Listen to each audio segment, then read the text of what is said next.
When shall we three meet again?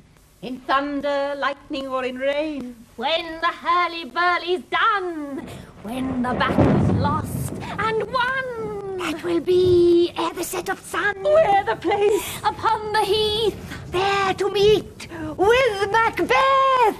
I come, Grey Malkin. Paddock calls. Anon. Fair is foul and foul is fair. Hover through the fog and filthy air.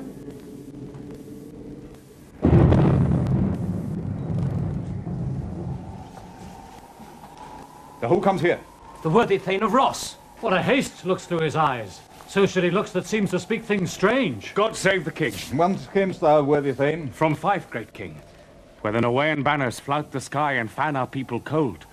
Norway himself, with terrible numbers, assisted by that most disloyal traitor, the Thane of Cawdor, began a dismal conflict, till brave Macbeth, well he deserves that name, confronted him with self-comparisons, point against point rebellious, arm against arm, curbing his lavish spirit. And to conclude, the victory fell on us. Ah, great happiness! That now Sweno, the Norway's king, craves composition. Nor would we deign him burial of his men, till he disbursed at St. Comb's Inch $10,000 to our general use. No more that Thane of Cawdor shall deceive our bosom interest. Go, pronounce his present death, and with his former titles, greet Macbeth. I'll see it done. What he hath lost, noble Macbeth hath won.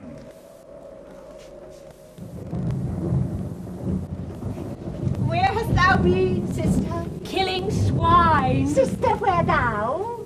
A sailor's wife had chestnuts in her lap, and mounched and mounched and mounched. Give me, quoth I. Aroint thee, witch, the rump-fed Runyon cries. Her husband's to Aleppo gone, master of the tiger. But in a sieve I'll thither sail, and like a rat without a tail, I'll do. I'll give thee a wind, Thou a time, and I another. I will drain him dry as hay. Sleep shall neither night nor day hang upon his penthouse lid. He shall live, a man forbid, though his bark cannot be lost.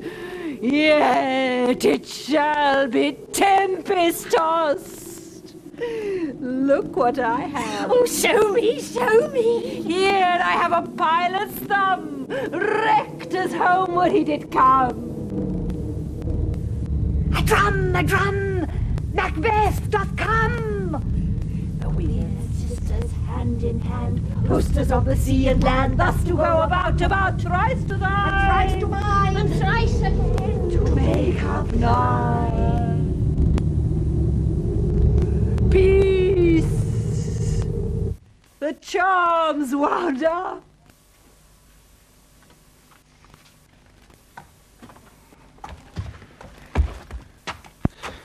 So foul and fair a day I have not seen. How far is't called to forest? What are these? So withered and so wild in their attire, that look not like the inhabitants of the earth, and yet are on't. Leave you! Or are you aught that man may question? You seem to understand me by each at once her choppy finger laying upon her skinny lips. You should be women, and yet your beards forbid me to interpret that you are so. Speak, if you can. What are you? All hail, Macbeth. Hail to thee, Thane of Glamis. All hail, Macbeth. Hail to thee, Thane of Cawdor. All hail, Macbeth. Thou shalt be king hereafter. Good sir, why do you start and seem to fear things that do sound so fair? In the name of truth, are ye fantastical? Or that indeed which outwardly you show? My noble partner you greet with present grace, and great prediction of noble having and of royal hope, that he seems rapt withal. To me you speak not. If you can look into the seeds of time and say which grain will grow and which will not, speak then to me, who neither beg nor fear your favors nor your hate. Hail, Hail! Hail! Lesser than Macbeth, and greater. Not so happy, yet much happier. Thou shalt get kings, though thou be none. So all hail, Macbeth and Banquo. Banquo and Macbeth, all hail. Stay, you imperfect speakers, tell me more. By Sinel's death I know I'm Thane of Glamis, but how of Cawdor? The Thane of Cawdor lives, a prosperous gentleman. And to be king stands not within the prospect of belief, no more than to be Cawdor. Say from whence you owe this strange intelligence, or why upon this blasted heath you stop our way with such prophetic greeting. Speak. I charge you! The earth hath bubbles as the water has, and these are of them. Whither are they vanished? Into the air. And what seemed corporal melted as breath into the wind. Would they had stayed. Were such things here as we do speak about? Or have we eaten on the insane road that takes the reason prisoner? Your children shall be kings. You shall be king. And Thane of Cawdor too, went it not so? To the self-same tune and words. Who's here? The king hath happily received, Macbeth, the news of thy success. As thick as hail came post with post, and every one did bear thy praises in his kingdom's great defence, and poured them down before him. We are sent to give thee from our royal master thanks, only to herald thee into his sight, not pay thee. And for an earnest of greater honour, he bade me from him call thee Thane of Cawdor. In which addition, hail, most worthy Thane, for it is thine. What, can the devil speak true? The Thane of Cawdor lives. Why do you dress me in borrowed robes? Who was the Thane lives yet, but under heavy sentence bears that life which he deserves to lose. Whether he was combined with those of Norway, or did line the rebel with hidden help and vantage, or that with both he laboured in his country's wreck, I know not. But treason's capital, confessed and proved, have overthrown him. Glamis and Thane of Cawdor. The greatest is behind. Thanks for your pains. Do you not hope your children shall be kings, when those that gave the Thane of Cawdor to me promised no less to them? That trusted home might yet enkindle you unto the crown, besides the Thane of Cawdor. But 'tis strange, and oftentimes to win us to our harm, the instruments of darkness tell us truths, win us with honest trifles, to betray us in deepest consequence. Cousins, a word, I pray you. Two truths are told as happy prologues to the swelling act of the imperial theme. I thank you, gentlemen. This supernatural soliciting cannot be ill, cannot be good. If ill, why hath it given me earnests of success commencing in a truth? I am Thane of Cawdor. If good, why do I yield to that suggestion whose horrid image doth unfix my hair and make my seated heart knock at my ribs against the use of nature? Present fears are less than horrible imaginings. My thought, whose murder yet is but fantastical, shakes so my single state of man that function is smothered in surmise. Nothing is but what is not. Look how our partner's rapt. If chance will have me king, why chance may crown me without my stir. New honours come upon him, like our strange garments, cleave not to their mould, but with the aid of use. Come what come may, time and the hour runs through the roughest day. Worthy Macbeth, we stay upon your leisure. Give me your favour. My dull brain was wrought with things forgotten. Kind gentlemen, your pains are registered where every day I turn the leaf to read them. Let us toward the king.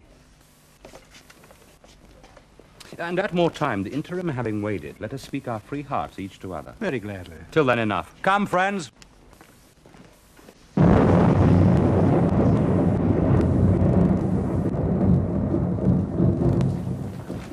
Is execution done on Cawdor? Are not those in commission yet returned? My liege, they are not yet come back.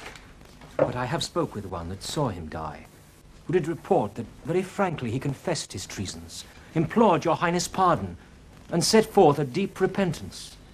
Nothing in his life became him like the leaving it. He died as one that had been studied in his death, to throw away the dearest thing he owed as 'twere a careless trifle. There's no art to find the mind's construction in the face. He was a gentleman on whom I built an absolute trust. My worthiest cousin. The sin of my ingratitude, even now, was heavy upon me. Thou art so far before, that swiftest wing of recompense is slow to overtake thee. Would thou hadst less deserved, that the proportion both of thanks and payment might have been mine. Only I have left to say, more is thy due than more than all can pay. The service and the loyalty I owe in doing it pays itself. Your Highness' part is to receive our duties.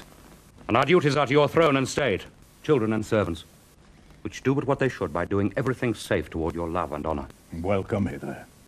I have begun to plant thee, and shall labor to make thee full of growing.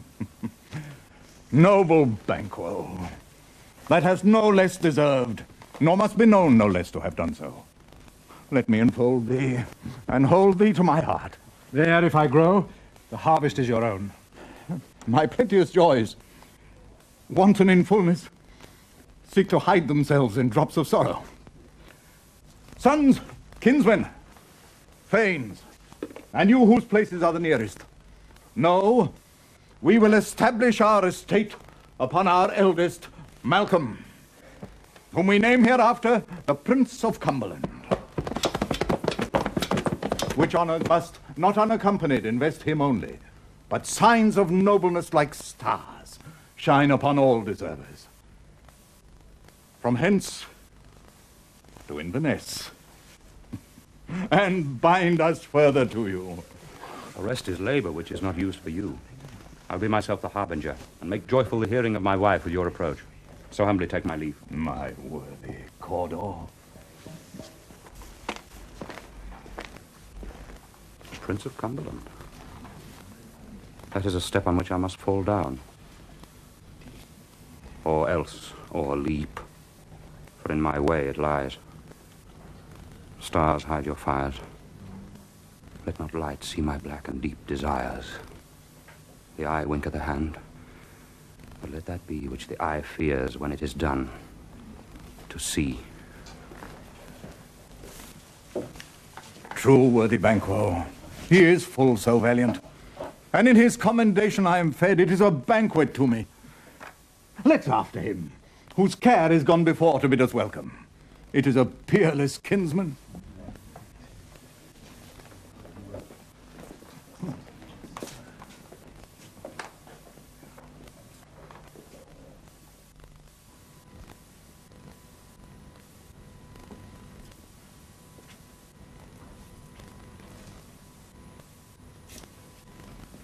They met me in the day of success, and I have learned by the perfectest report they have more in them than mortal knowledge. When I burned in desire to question them further, they made themselves air, into which they vanished. While as I stood wrapped in the wonder of it, came missives from the king, who all hailed me Thane of Glamis, by which title before these weird sisters saluted me, and referred me to the coming on of time with hail, King, that shalt be.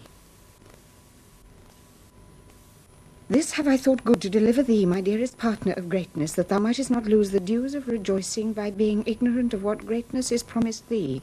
Lay it to thy heart, and farewell. Glamis thou art, and Cawdor,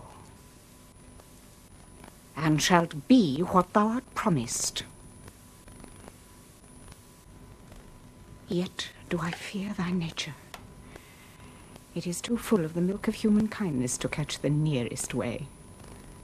Thou wouldst be great, art not without ambition, but without the illness should attend it. What thou wouldst highly, that thou wouldst holily. Wouldst not play false, and yet wouldst wrongly win. Hie thee hither, that I may pour my spirits in thine ear, and chastise with the valour of my tongue all that impedes thee from the golden round, which fate and metaphysical aid doth seem to have thee crowned withal. What is your tidings? The king comes here tonight. Thou art mad to say it. Is not thy master with him? Who whatso would have informed for preparation. So please you, it is true. Our Thane is coming. One of my fellows had the speed of him, who, almost dead from breath, had scarcely more than would make up his message. Give him tending. He brings great news. The raven himself is hoarse, that croaks the fatal entrance of Duncan under my battlements. Come, you spirits that tend on mortal thoughts, unsex me here, and fill me from the crown to the toe, top full of direst cruelty. Make thick my blood.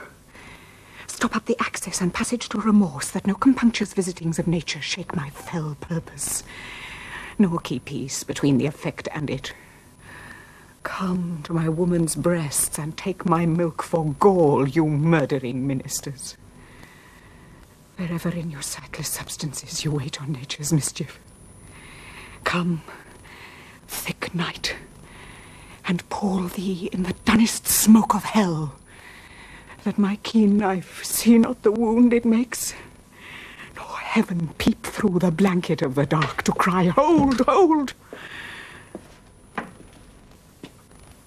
Great Glamis, worthy Cawdor, greater than both by the all-hail hereafter.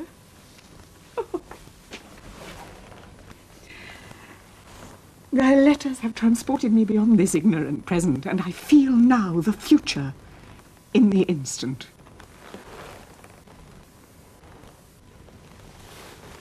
My dearest love, Duncan comes here tonight. And when goes hence? Tomorrow, as he purposes. Oh, never shall sun that morrow see. Your face, my Thane, is as a book where men may read strange matter. To beguile the time, look like the time. Bear welcome in your eye, your hand, your tongue. Look like the innocent flower, but be the serpent under it. He that's coming must be provided for, and you shall put this night's great business into my dispatch, which shall to all our days and nights to come give solely sovereign sway and masterdom. We will speak further. Only look up clear. To alter favour ever is to fear. Leave all the rest to me.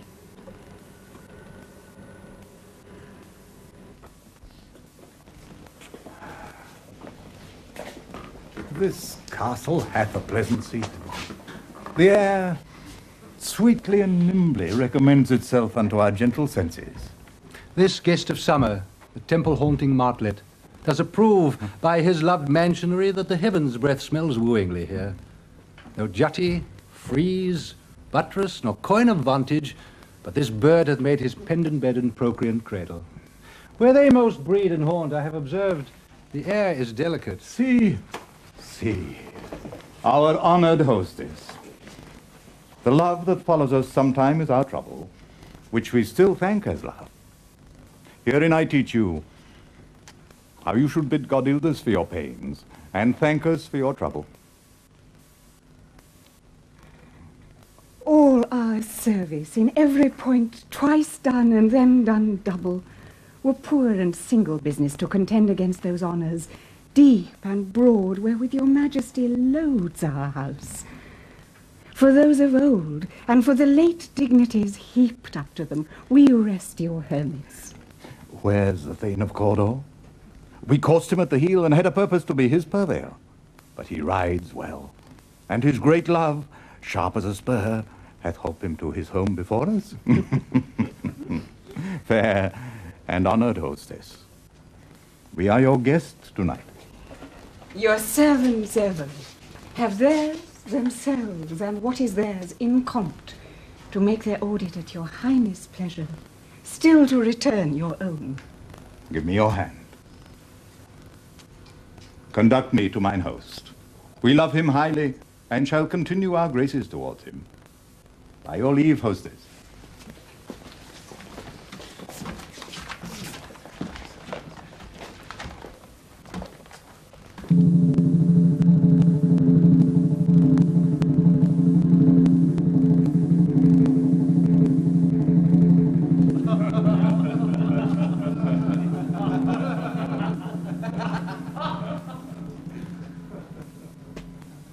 it were done. When 'tis done, then 'twere well it were done quickly. If the assassination could trammel up the consequence and catch with his surcease success, but this blow might be the be-all and the end-all here. But here upon this bank and shoal of time we jump the life to come. But in these cases we still have judgment here. That we but teach bloody instruction, which being taught returns to plague the inventor.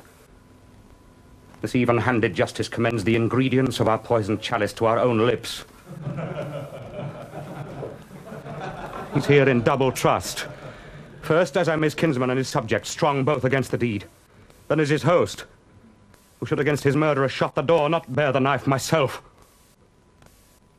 Besides, this Duncan hath borne his faculties so meek, hath been so clear in his great office that his virtues will plead like angels, trumpet-tongued, against the deep damnation of his taking off. And pity, like a naked newborn babe striding the blast, or heaven's cherubim, horsed upon the sightless couriers of the air, shall blow the horrid deed in every eye, that tears shall drown the wind. I have no spur to prick the sides of my intent, but only vaulting ambition, which o'erleaps itself and falls on the other.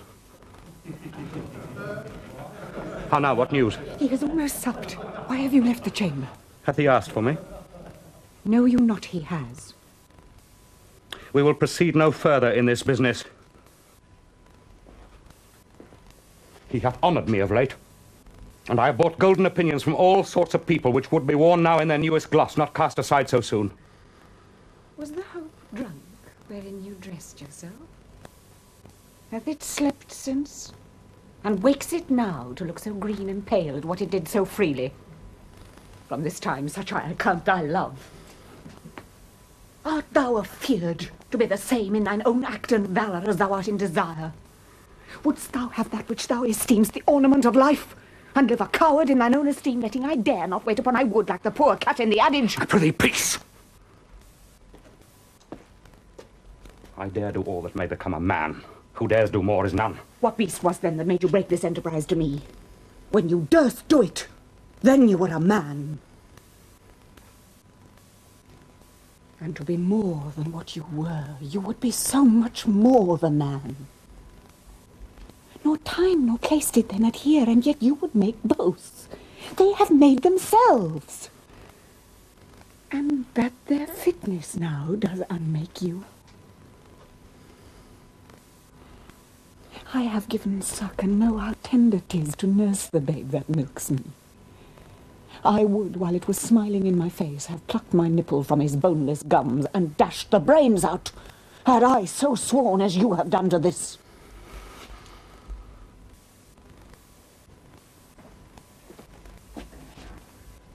If we should fail... We fail! But screw your courage to the sticking place and we'll not fail. When Duncan is asleep, whereto the rather shall his hard day's journey soundly invite him, his two chamberlains will I with wine and wassail so convince that memory, the warder to the brain, shall be a fume, and the receipt of reason a limbeck only. When in swinish sleep their drenched nature lies as in a death, what cannot you and I perform upon the unguarded Duncan? What not put upon his spongy officers, who shall bear the guilt of our great quell? Bring forth men children only, for thy undaunted mettle should compose nothing but males.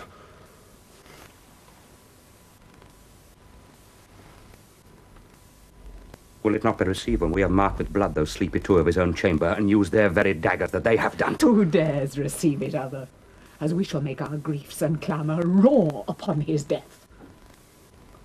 I am settled, and bend up each corporal agent to this terrible feat. Away, and mock the time with fairest show. False face must hide what the false heart doth know.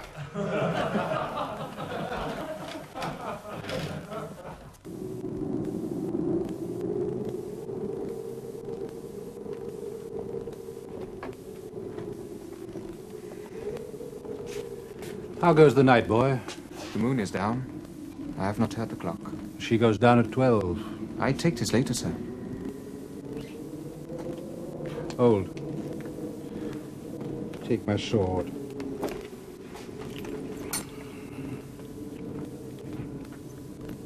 There's husbandry in heaven. The candles are all out. Take thee that too.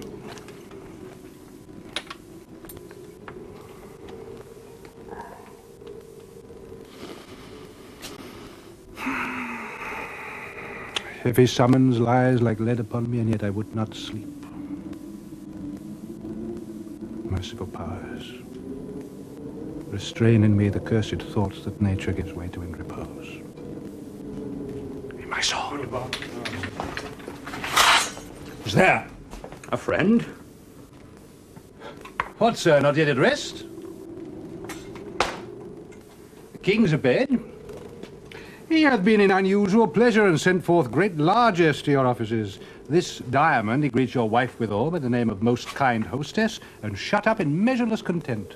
Being unprepared, our will became the servant to defect, which else should free have wrought. All's well.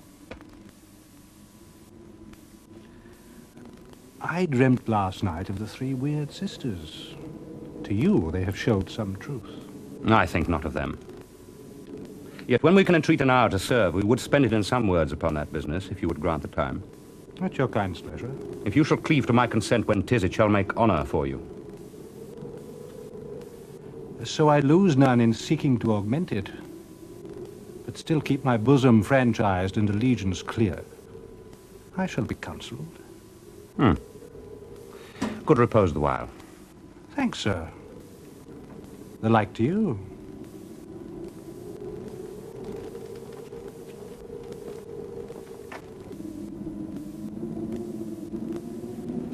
Go, bid thy mistress when my drink is ready she strike upon the bell. Get thee to bed.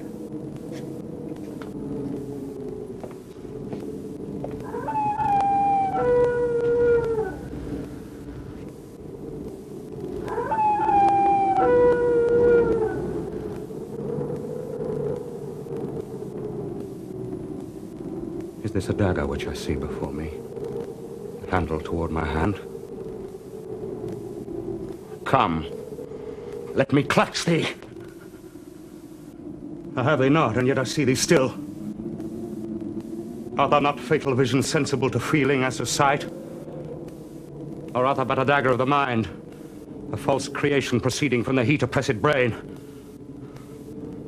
I see thee yet, in form as palpable as this, which now I draw. Thou marshalst me the way that I was going, and such an instrument I was to use. Mine eyes are made the fools of the other senses, or else worth all the rest. I see thee, still, and on thy blade and dudgeon gouts of blood, which was not so before.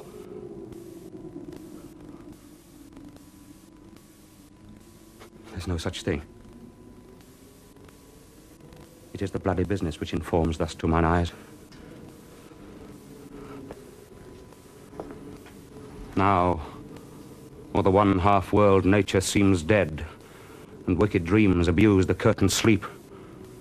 Witchcraft celebrates pale Hecate's offerings, and withered murder, alarmed by his sentinel the wolf, whose howls his watch, thus with his stealthy pace, with Tarquin's ravishing strides towards his design, moves like a ghost. Thou sure and firm set earth, hear not my steps which way they walk, for fear thy very stones prate of my whereabout and take the present horror from the time which now suits with it. Whiles I threat, he lives. Words to the heat of deeds too cold breath gives. I go, and it is done. The bell invites me. Hear it not, Duncan, for it is a knell that summons thee to heaven. Or to hell.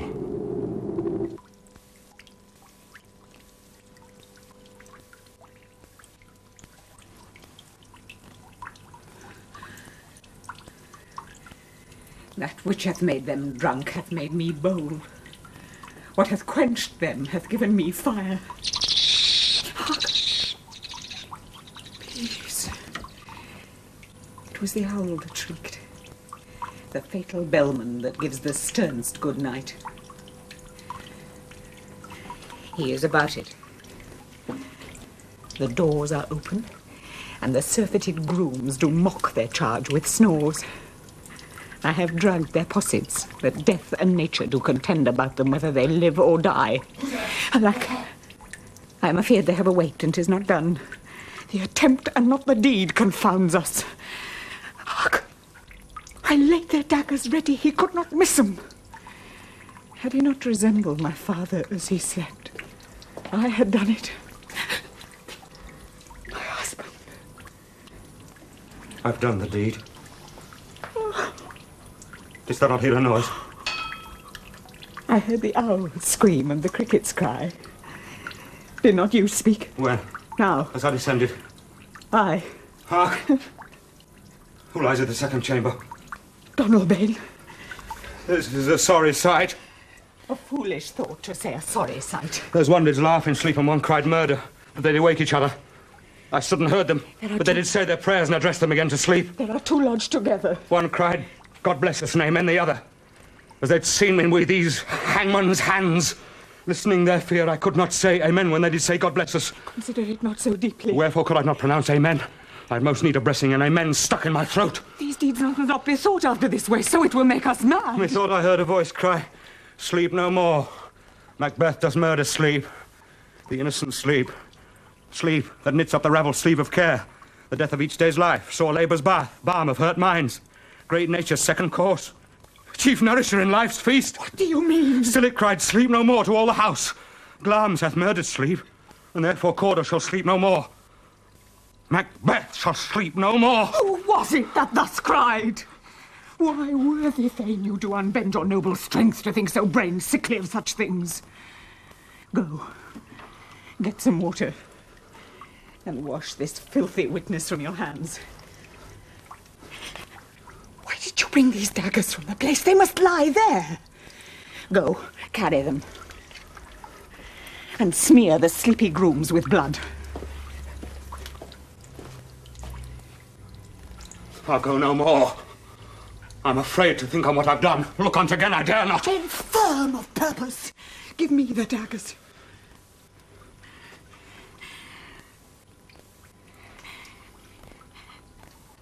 The sleeping and the dead are but as pictures. 'Tis the eye of childhood that fears a painted devil. If he do bleed, I'll gild the faces of the grooms withal, for it must seem their guilt. Whence is that knocking? Oh, it's with me whenever a noise appalls me. What hands are these? They pluck out mine eyes. Will all great Neptune's ocean wash this blood clean from my hand? No. This my hand will rather the multitudinous seas incarnadine, making the green one red.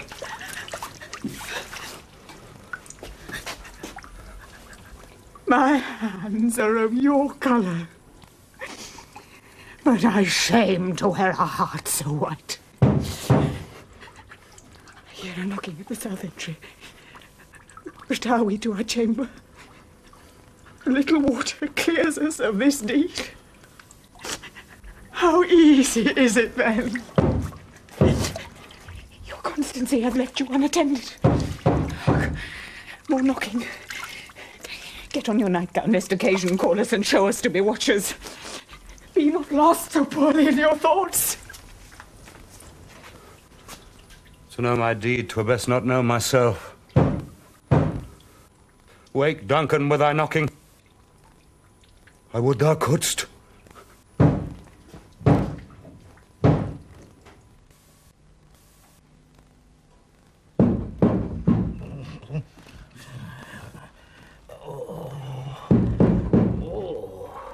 Here's a knocking indeed.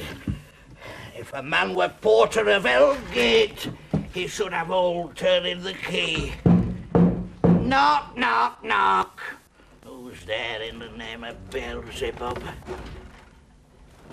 Here's a farmer that hanged himself on the expectation of plenty. Come in time, have napkins enow about you. Here you'll sweat for it. Knock, knock, who's there? Faith, here's an equivocator that could swear in both the scales against either scale, who committed treason enough for God's sake, yet could not equivocate to heaven. Oh, come in, equivocator. Knock, knock, knock, who's there? Faith, here's an English tailor come hither for stealing out a French hose. Come in, tailor. Here you may roast your goose. Knock, knock, never a quiet. What are you? Phew, this place is too cold for hell. I'll devil porter it no further. I had hoped to let in some of all professions that go the primrose way to the everlasting bonfire. And none.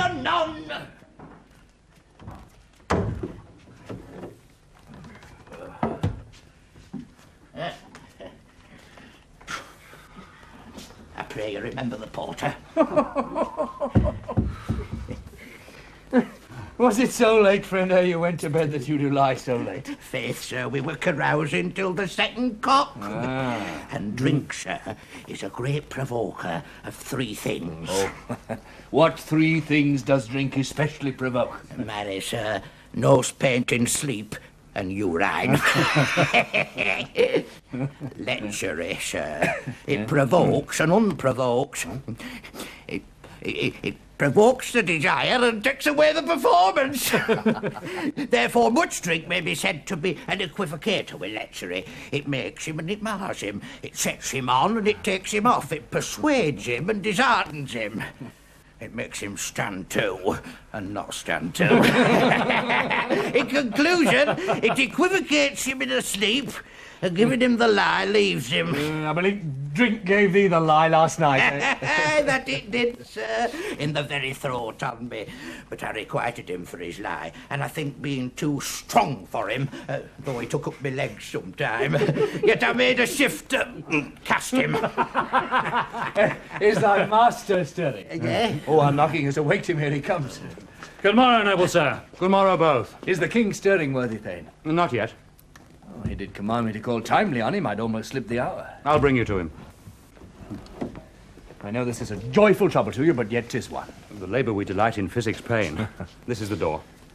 I'll make so bold to call, for 'tis my limited service. Goes the king hence today? He does. He did appoint, sir. The night has been unruly. Where we lay, our chimneys were blown down. And as they say, lamentings heard in the air, strange screams of death, and prophesying with accents terrible of dire combustion and confused events, new hatched to the woeful time. The obscure bird clamoured the livelong night. Some say the earth was feverous and did shake. 'Twas a rough night. My young remembrance cannot parallel a fellow to it. Horror. Horror. Horror!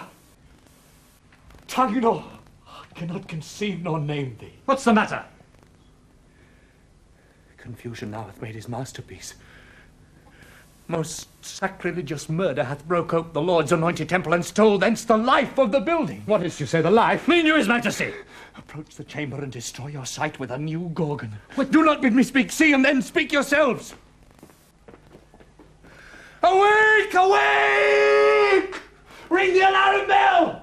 Murder and treason! Badcoe and Donald made Malcolm awake! Shake off this downy sleep, death's counterfeit, and look on death itself! Up, up, and see the great doom's image! Malcolm, Badcoe, as from your graves rise up, and walk like sprites to countenance this horror! What's the business that such a hideous trumpet calls to parley the sleepers of the house? Speak, speak.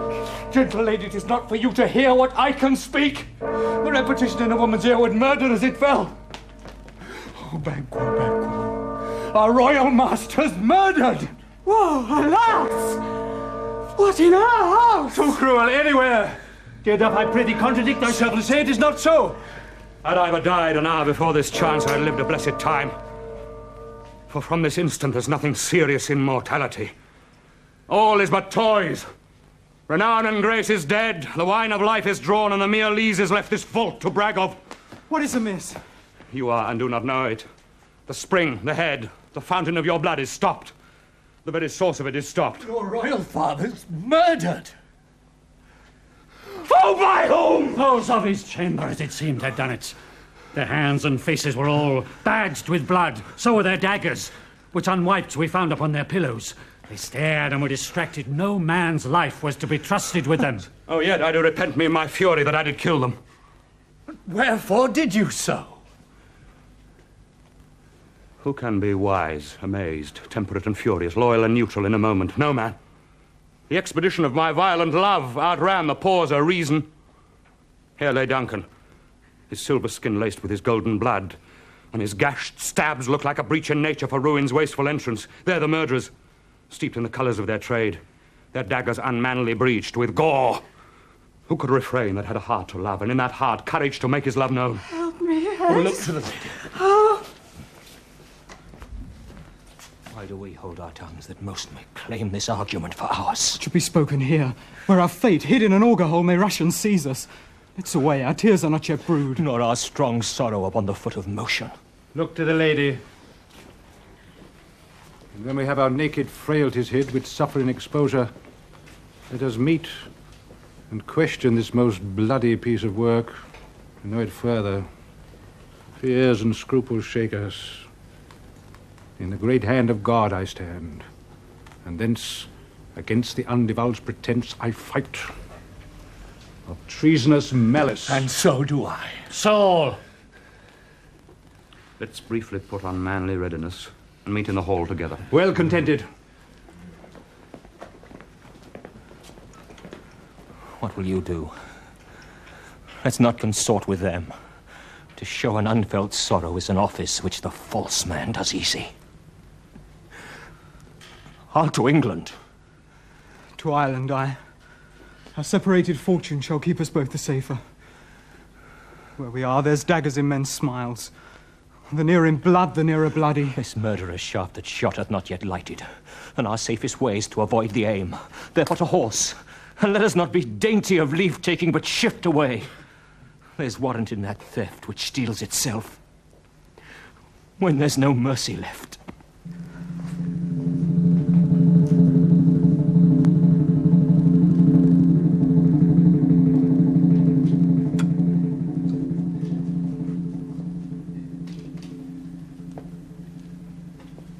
Threescore and 10 I can remember well, within the volume of which time I've seen hours dreadful and things strange. But this sore night hath trifled for my knowing. Ah, good father, thou seest the heavens as troubled by man's act, threaten his bloody stage. By the clock 'tis day, and yet dark night strangles the travelling lamp. Is night's predominance, or the day's shame, that darkness does the face of earth entomb when living light should kiss it? 'Tis unnatural. E'en like the deed that's done. On Tuesday last, a falcon, towering in a pride of place, was by a mousing owl hawked at and killed. And Duncan's horses, a thing most strange and certain, beauteous and swift, the minions of their race, turned wild in nature, broke their stalls, flung out, contending against obedience as they would make war with mankind. 'Tis said they ate each other. Oh, they did so, to the amazement of my eyes that looked upon't. Here comes the good Macbeth. How goes the world, sir, now? Why, see you not? Is't known who did this more than bloody deed? Those that Macbeth hath slain. Alas the day. What good could they pretend? They were suborned. Malcolm and Donalbain, the king's 2 sons, are stolen away and fled, which puts upon them suspicion of the deed. Against nature still. Thriftless ambition that will ravin up thine own life's meat. Then 'tis most like the sovereignty will fall upon Macbeth. He is already named, and gone to Scone to be invested. Where is Duncan's body? Carried to Colmkill, the sacred storehouse of his predecessors and guardian of their bones. Will you to Scone? No, cousin. On to Fife. Well, I will thither. Well, may you see things well done there. And you, lest our old robes sit easier than our new.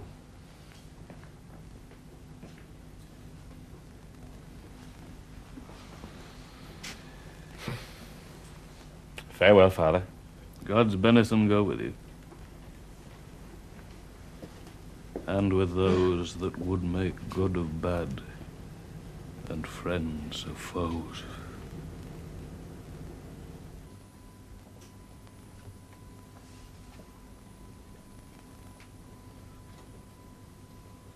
Thou hast it now. King, Cawdor, Glamis, all, as the weird women promised. Yet I fear thou playedst most foully for it. Yet it was said it should not stand in thy posterity, but that myself should be the root and father of many kings. If there come truth from them, as upon thee, Macbeth, their speeches shine, why, by the verities on thee made good, may they not be my oracles as well, and set me up in hope? Shh. No more. Here's our chief guest. If he had been forgotten, it had been as a gap in our great feast, and all thing unbecoming. Tonight we hold a solemn supper, sir, and I'll request your presence. Let your highness command upon me, to the which my duties are with the most indissoluble tie for ever knit. Ride you this afternoon? Aye, my good lord. We should have else desired your good advice, which still hath been both grave and prosperous in this day's council. But we'll take tomorrow. As far you ride? As far, my lord, as will fill up the time twixt this and supper. Go not my horse the better. I must become a borrower of the night for a dark hour or twain. Fail not our feast. My lord, it will not. We hear our bloody cousins are bestowed in England and in Ireland, not confessing their cruel parricide, filling their hearers with strange invention. But of that tomorrow. When therewithal we shall have cause of state craving us jointly. Hie you to horse. Adieu till you return at night. The ghost of Fleance with you. Aye, my good lord. Our time does call upon us. I wish your horses swift and sure of foot, and so I do commend you to their backs. Farewell. Let every man be master of his time till 7 at night. To make society the sweeter welcome, we will keep ourselves till supper time alone. While then, God be with you.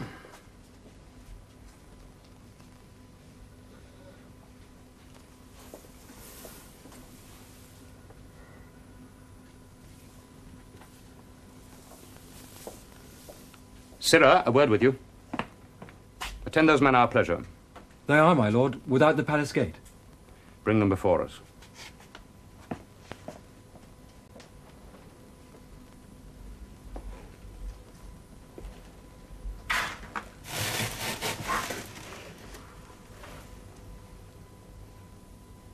To be thus is nothing,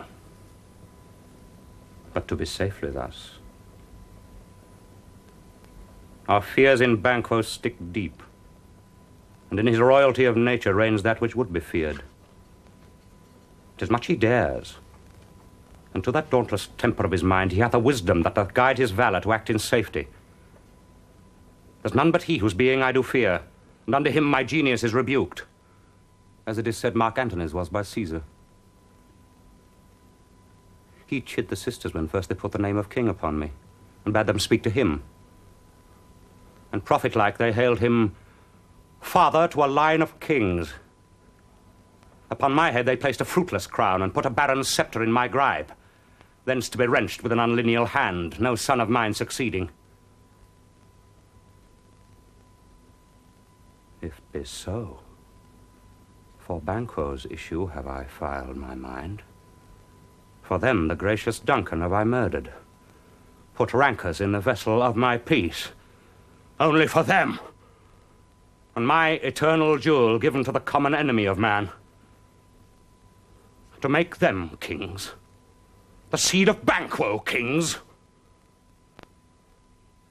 Rather than so, come fate into the list and champion me to the utterance. Hold here! Who's there?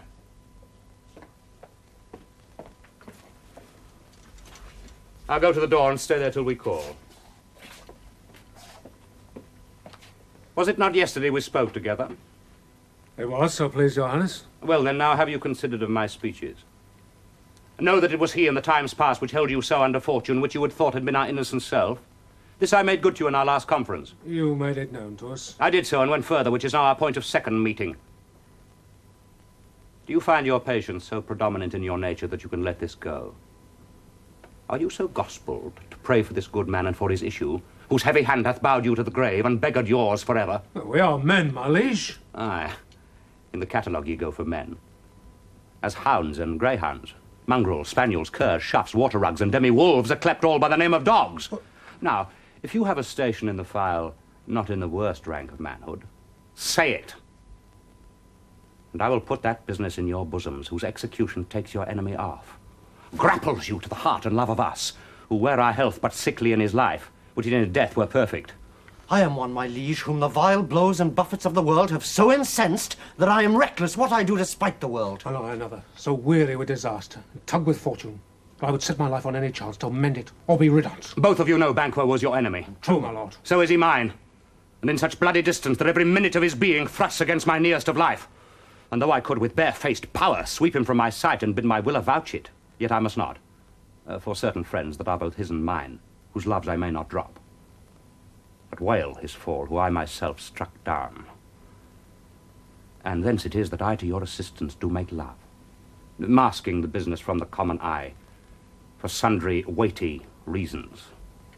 We will perform, my liege, what you command us. Though our lives... Your spirit shines through you. Within this hour at most, I will advise you where to plant yourselves. Acquaint you with a perfect spy of the time, the very moment on't, for it must be done tonight, and something from the palace. Always thought that I require a clearness. And with him, to leave no rubs nor botches i' the work, Fleance his son that keeps him company, whose absence is no less material to me than is his father's, must embrace the fate of that dark hour. Resolve yourselves apart. I'll come to you anon. We are resolved, my lord. I'll call upon you straight. Abide within.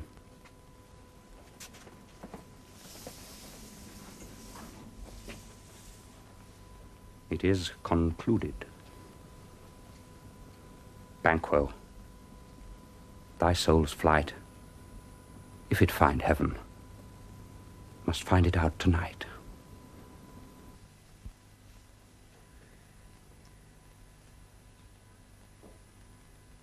Is Banquo gone from court? Aye, madam, but returns again tonight. Say to the king, I would attend his leisure for a few words. Madam, I will.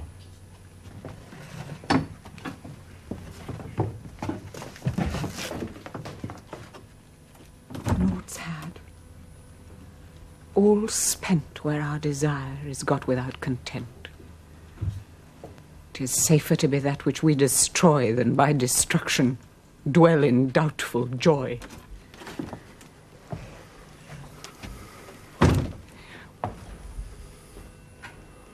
How now, my lord? Why do you keep alone? Of sorriest fancies your companions making, using those thoughts which should indeed have died with them they think on. Things without all remedy should be without regard. What's done is done. We've scorched the snake, not killed it. She'll close and be herself, whilst our poor malice remains in danger of her former tooth. But let the frame of things disjoint. Both the worlds suffer, ere we may eat our meal in fear, and sleep in the affliction of these terrible dreams which shake us nightly. Better be with the dead, whom we, to gain our peace, have sent to peace, than on the torture of the mind to lie in restless ecstasy. Duncan is in his grave.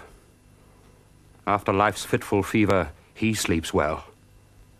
Treason has done his worst. Nor steel, nor poison, malice domestic, foreign levy, nothing can touch him further. Come on. gentle, my lord. Sleek o'er your rugged looks. Be bright and jovial among your guests tonight. So shall I, love, and so I pray be you. Let your remembrance apply to Badcoe. Present him eminence both with eye and tongue. Unsafe the while that we must lave our honours in these flattering streams and make our faces visits to our hearts, disguising what they are. You must leave this. Oh, full of scorpions is my mind, dear wife. Thou knowest that Badcoe and his fleance lives. But in them nature's copy is not etern. There's comfort yet, they are assailable. Then be thou jocund. Ere the bat hath flown his cloistered flight, ere to black Hecate's summons the shard-born beetle with his drowsy hums hath rung night's yawning peal, there shall be done a deed of dreadful note. What's to be done? Be innocent of the knowledge, dearest Chuck, till thou applaud the deed. Come, sealing night. Scarf up the tender eye of pitiful day, and with thy bloody and invisible hand, cancel and tear to pieces that great bond which keeps me pale. Light thickens, and the crow makes wings to the rooky wood. Good things of day begin to droop and drowse, whiles night's black agents to their praise do rouse. Thou marvelst at my words, but hold thee still. Things bad begun make strong themselves by ill. So prithee, go with me.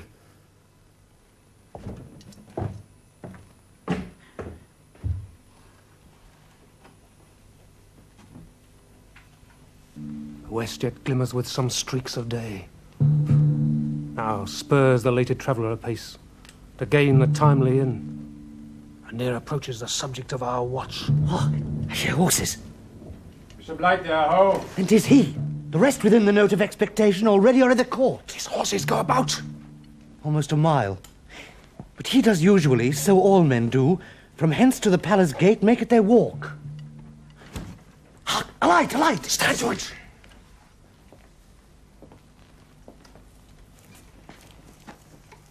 Will be rain tonight. Let it come down! Oh! Treachery! Fly, good friends! Fly! Fly! Thou mayst revenge! Slave! What did strike out the lights? Was that the way? There's but one down, the sun is fled. We've lost best half of our affair. Well, let's away. I'll say how much is done.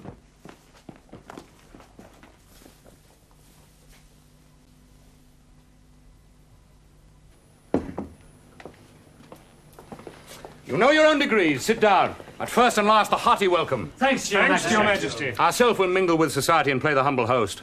Our hostess keeps her state, but in best time we will require her welcome. Pronounce it for me, sir, to all our friends. For my heart speaks they are welcome. See, they encounter thee with our heart's thanks. Both sides are even. Here I'll sit in the midst. Be large in mirth. Anon we'll drink a measure of the table round. There's blood upon thy face. 'Tis Badcoe's then. 'Tis better thee without than he within. Is he dispatched? My lord, his throat is cut. That I did for him. Thou art the best of the cutthroats. Yet he's good that did the like for fleance. If thou didst it, thou art the non-parel. Those royals, fleance is escaped. And comes my fit again. Adele's been perfect. Whole as the marble, founded as the rock, as broad and general as the casing air. But now I'm cabined, cribbed, confined, bound into saucy doubts and fears. But Badcoe's safe. Ah, my good lord. Safe in a ditch he bides, with 20 trenched gashes in his head, the least, a death to nature. Thanks for that. There the grown serpent lies. The worm that's fled hath nature that in time will venom breed. No teeth for the present. Get thee gone. Tomorrow we'll hear ourselves again. My royal lord, you do not give the cheer. The feast is sold that is not often vouched while 'tis a-making, 'tis given with welcome. To feed were best at home, from thence the source to meet is ceremony. Meeting were bare without it. Sweet remembrancer. Now good digestion wait on appetite, and health on both. May it please your highness sit. Here had we now our country's honour roofed with the graced person of our Badcoe present. whom I may rather challenge for unkindness than pity for mischance. His absence, sir, lays blame upon his promise. Pleased your Royal Highness to grace us with your company? The table's full. Here is a place reserved, sir. Where? Here, my good lord. What is that moves, your highness? Which of you have done this? What, my good lord? Thou canst not say I did it. Never shake thy gory locks at me. Gentlemen, rise. His Highness is not well. Sit, worthy friends. My lord is often thus and hath been from his youth. Pray you, keep seat. The fit is momentary. Upon a thought he will again be well. If much you note him, you shall offend him and extend his passion. Feed and regard him not. Are you a man? Aye, and a bold one that dare look on that which might appall the devil. Oh, proper stuff. This is the very painting of your fear. This is the air-drawn dagger which you said led you to Duncan. Oh, these flaws and starts, impostors to true fear, would well become a woman's story at a winter's fire, authorized by her grandam. Shame itself! Why do you make such faces? When all's done, you look but on a stool. I prithee, behold, look there! Well, what say you? What care I? If thou canst not, speak too!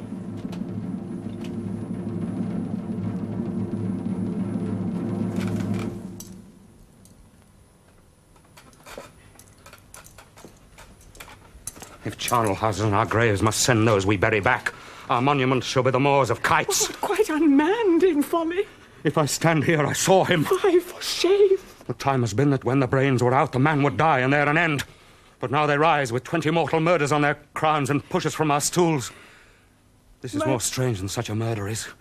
My worthy lord, your noble friends do lack you. I do forget. Do not muse at me, my most worthy friends. I have a strange infirmity which is nothing to those that know me. Come, love and health to all. Then I'll sit down. Give me some wine. Oh, fill full. I drink to the general joy of the whole table, and to our dear friend Badcoe, whom we miss. Would he were here. To all in him we thirst, and all to all. Our duties, and the pledge. Avaunt! And quit my sight! Let the earth hide thee! Thy bones are marrowless, thy blood is cold. Thou hast no speculation in those eyes which thou dost glare with. Think of this, good peers, but as a thing of custom, 'tis no more. Only it spoils the pleasure of the time. What man dare I dare? Approach thou like the rugged Russian bear, the armed rhinoceros, or the Hyrcan tiger. Take any shape but that, and my firm nerves will never tremble. Or be alive again, and dare me to the desert with thy sword. If trembling I inhabit, then protest me the baby of a girl. Hence, horrible shadow, unreal mockery, hence!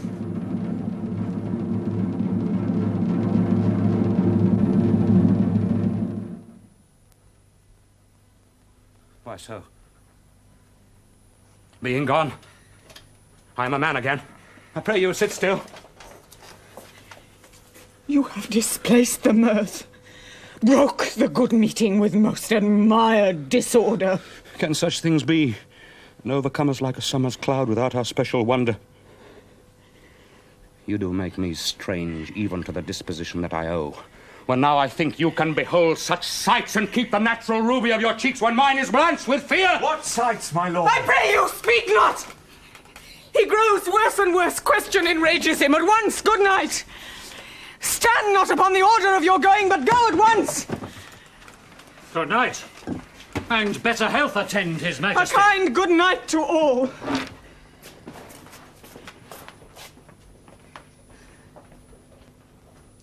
It will have blood. They say blood will have blood. Stones have been known to move and trees to speak. Augurs and understood relations have by magpies and choughs and rooks brought forth the secret man of blood. What is the night? Almost at odds with morning.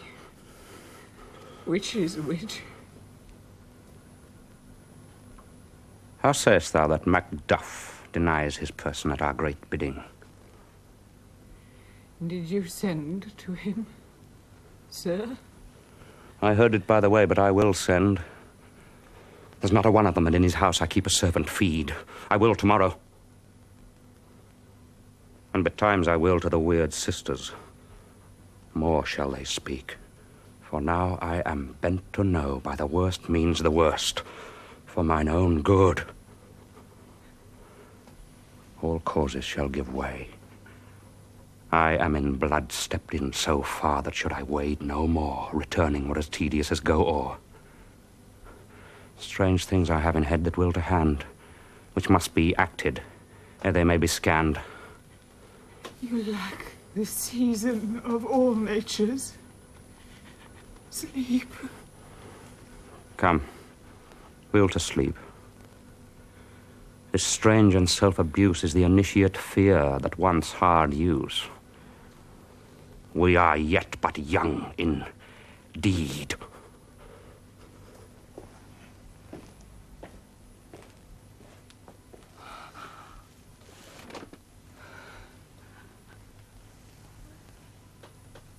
My former speeches have but hit your thoughts, which can interpret further.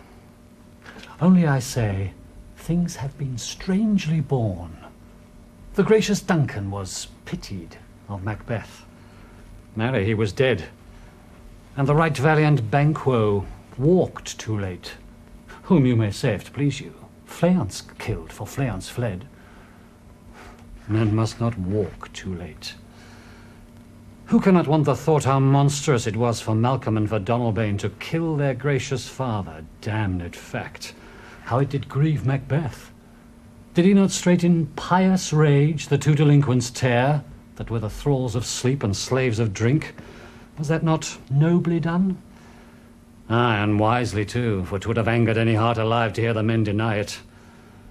So that I say he has borne all things well. And I do think that had he Duncan's sons under his key, as, and please heaven, he shall not, they should find what 'twere to kill a father. So should Fleance. But peace. For from broad words, and 'cause he failed his presence at the tyrant's feast, I hear Macduff lives in disgrace. Sir, can you tell where he bestows himself? The son of Duncan, from whom this tyrant holds the due of birth, lives in the English court, and is received of the most pious Edward with such grace that the malevolence of fortune nothing takes from his high respect. Thither Macduff is gone, to pray the Holy King upon his aid to wake Northumberland and the warlike seaward, that by the help of these, with him above to ratify the work, we may again give to our tables meat, sleep to our nights, free from our feasts and banquets bloody knives, do faithful homage and receive free honours, all which we pine for now. And this report hath so exasperate the king that he prepares for some attempt of war. Sent he to Macduff? He did, and with an absolute, "Sir, not I." The cloudy messenger turns me his back and, ha! As who should say, "You'll rue the time that clogs me with this answer." That well might advise him to a caution to hold what distance his wisdom can provide. Some holy angel fly to the court of England, and unfold his message ere he come, that a swift blessing may soon return to this our suffering country, under a hand accursed. I'll send my prayers with him.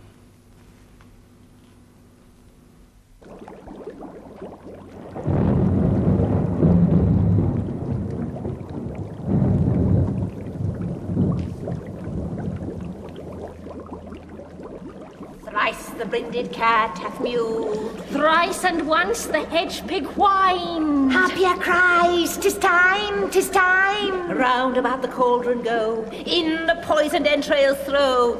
Told that under cold stone days and nights as 31 sweltered venom sleeping got. Boil thou first in the charmed pot. Double, double, toil and trouble, fire burn and cauldron bubble.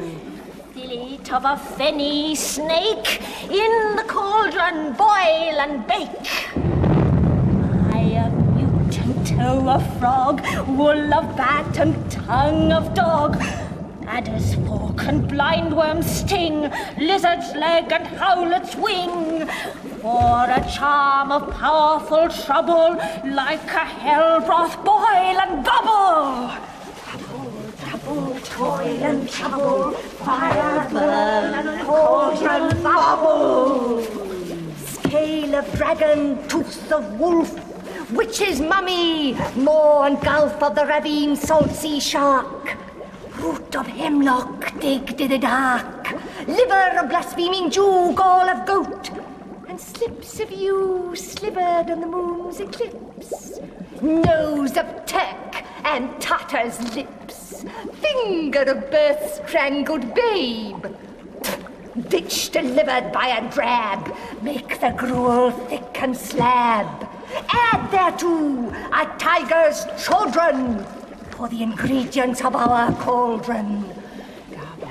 Double toil and trouble, fire burn and cauldron bubble. Cool it with a baboon's blood, then the charm is firm and good.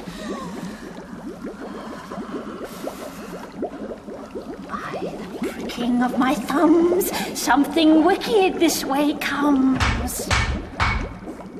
Open locks, whoever knocks. How now, you secret black and midnight hags? What is't you do? A deed without a name. I conjure you, by that which you profess, howe'er you come to know it, answer me. Though you untie the winds and let them fight against the churches, though yeasty waves confound and swallow navigation up, though bladed corn be lodged and trees blown down, though castles topple on their warders' heads, though palaces and pyramids do slope their heads to their foundations, though the treasure of nature's germins tumble all together, even till destruction sicken, answer me to what I ask you. Speak, demand. We'll answer. Say if that's rather hear it from our mouths or from our masters. Call him. Let me see him. Pour in sow's blood that hath eaten her 9 farrow. Grease that's sweaten from the murderer's gibbet, pour into the flame. Come, high or low, myself and office deftly show.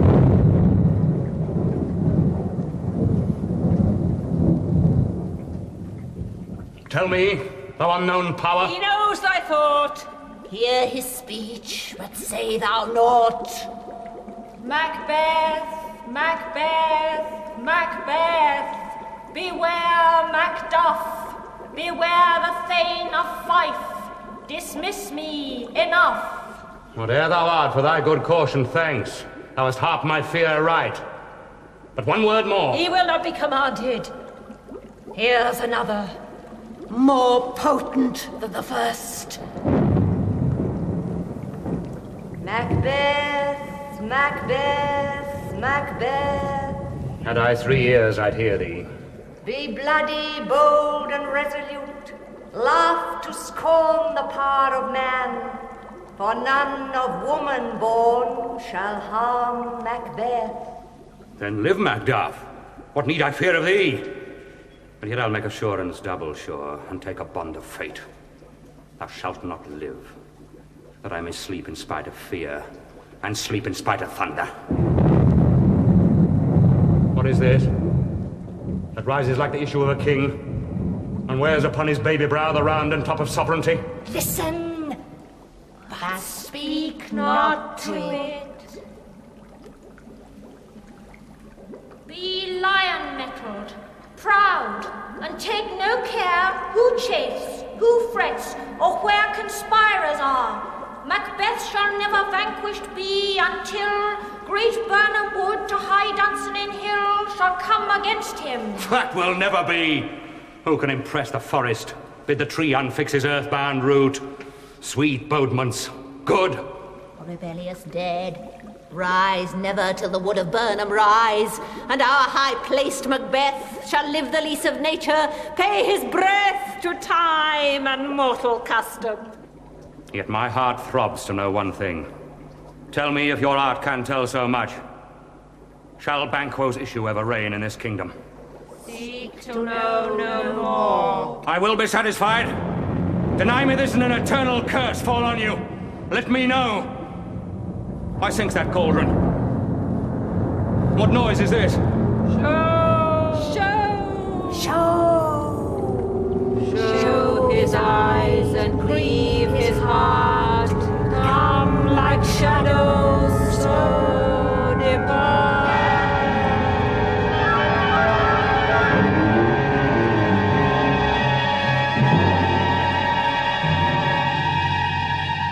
Thou art too like the spirit of Banquo. Down, thy crown doth sear mine eyeballs, and thy hair, thou other gold-bound brow, is like the first. The third is like the former. Filthy hags, why do you show me this? A fourth? Starred eyes. What, will the lines stretch out to the crack of doom? Another, yet. A seventh. I see no more. And yet the eighth appears, who bears a glass which shows me many more.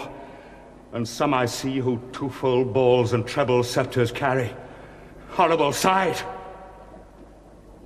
And now I see 'tis true. For the blood-bolted Banquo smiles on me and points at them for his. What? Is this so? Aye, sir, all this is so. But why stands Macbeth thus amazedly? Come, sisters, cheer we up his sprites, and show the best of our delights. I'll charm the air to give a sound while you perform your antic round, that this great king may kindly say, our duties did his welcome pay.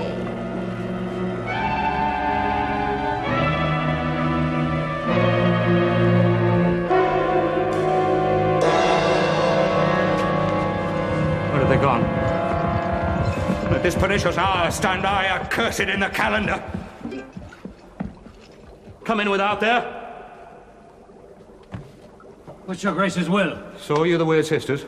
No, my lord. Came they not by you? No, indeed, my lord.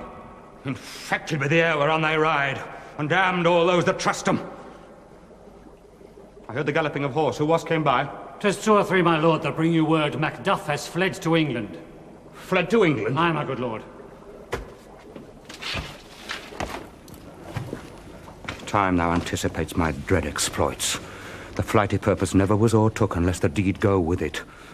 From this moment, the very firstlings of my heart shall be the firstlings of my hand, and even now, to crown my thoughts with acts, be it thought and done. The castle of Macduff I will surprise, seize upon Fife, give to the edge of the sword his wife, his babes, and all unfortunate souls that trace him in his line. No boasting like a fool. This deed I'll do before this purpose cool. But no more sights. Where are these gentlemen? Come, bring me where they are.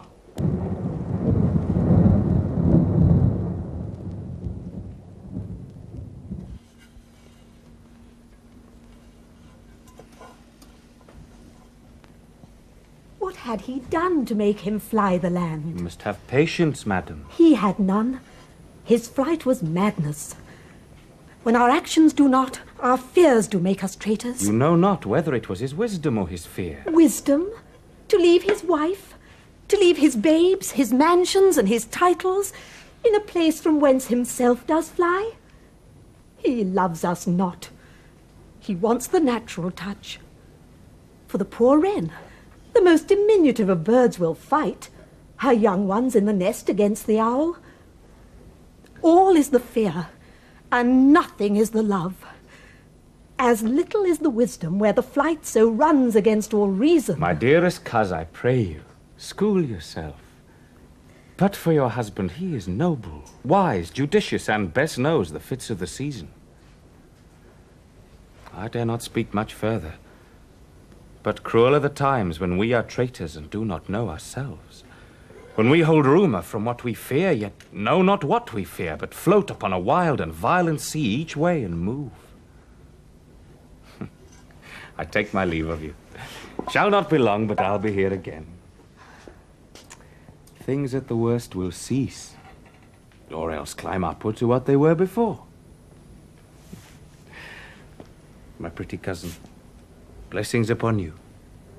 Fathered he is, and yet he's fatherless. I am so much a fool should I stay longer. It would be my disgrace and your discomfort. I'll take my leave at once.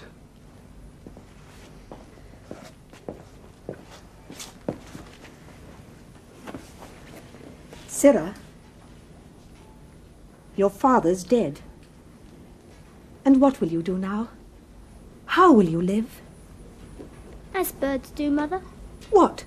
With worms and flies? With what I get, I mean, and so do they. Poor bird. Thou'dst never fear the net nor lime, the pitfall nor the gin. Oh, why should I, Mother? Poor birds, they're not set for.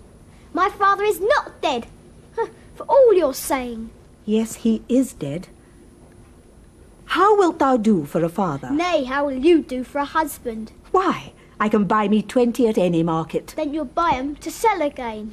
Thou speakest with all thy wit, and yet, i' faith, with wit enough for thee. Was my father a traitor, Mother? Aye, that he was. What is a traitor? Why, one who swears and lies. And be all traitors that do so? Aye, everyone that does so is a traitor, and must be hanged. And must they all be hanged that swear and lie? Every one. Who must hang them? Why, the honest men. Then the liars and swearers are fools, for the liars and swearers enow to beat the honest men and hang up them. Now, God help thee, poor monkey. But how wilt thou do for a father? If he were dead, you'd weep for him. If he were not, it were a good sign that I should quickly have a new father. Poor prattler. How thou talkest. Bless you, fair dame. I am not to you known, though in your state of honour I am perfect. I doubt some danger does approach you nearly. If you will take a homely man's advice, be not found here. Hence, with your little ones. Oh. To fright you thus, methinks I am too savage. To do worse to you, a fell cruelty which is too nigh your person. Heaven defend you. I dare abide no longer. Whither shall I fly? I've done no harm. Yet I remember now. I'm in this earthly world where to do harm is often laudable. To do good sometime accounted dangerous folly. Why then, alas, do I put up this womanly defence to say I have done no harm? What are these faces? Where is your husband? I hope in no place so unsanctified as such as thou mayst find him. He's a traitor. Thou liest, thou shaggy villain! Oh! What you weigh, young fry of treachery?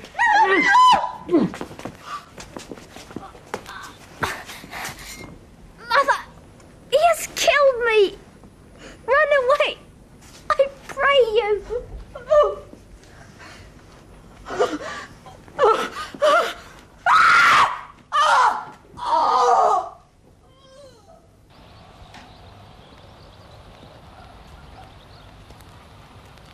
Let us seek out some desolate shade, and there weep our sad bosoms empty. Let us rather hold fast the mortal sword, and like good men bestride our downfall and birthdom. Each new morn, new widows howl, new orphans cry, new sorrows strike heaven on the face, that it resounds as if it felt with Scotland, and yelled out like syllable of dolor. What I believe, I'll wail. What know, believe. And what I can redress, as I shall find the time to friend, I will. What you have spoke, it may be so, perchance. This tyrant whose sole name blisters our tongues was once thought honest. You have loved him well. He hath not touched you yet. I am young. But something you may deserve of him through me. And wisdom to offer up a weak, poor, innocent lamb to appease an angry god. I am not treacherous. But Macbeth is. A good and virtuous nature may recoil in an imperial charge. Why in that rawness left you wife and child, those precious motives, those strong knots of love without leave-taking? pray you, let not my jealousies be your dishonours, but mine own safeties. You may be rightly just, whatever I shall think. Bleed, bleed, poor country. Great tyranny, lay thou thy bases sure, for goodness dare not check thee. Where are thy wrongs, the title is afeard. Fare thee well, lord. I would not be the villain that thou thinkst for the whole space that's in the tyrant's grasp, nor the rich east to boot. Be not offended. I speak not as in absolute fear of you. I think our country sinks beneath the yoke. It weeps, it bleeds, and each new day a gash is added to her wounds. I think withal there would be hands uplifted in my right, and here from gracious England have I offer of goodly thousands. But for all this, when I shall tread upon the tyrant's head, or wear it on my sword, yet my poor country shall have more vices than it had before, more suffer, and more sundry ways than ever. By him that shall succeed. What should he be? It is myself, I mean, in whom I know all the particulars of vice, so grafted, that when they shall be opened, black Macbeth will seem as pure as snow, and the poor state esteem him as a lamb, being compared to my confineless harms. Not in the legions of horrid hell can come a devil more damned in evils to top Macbeth. I grant him bloody, luxurious, avaricious, false, deceitful, sudden, malicious, smacking of every sin that has a name. But there's no bottom, none, in my voluptuousness.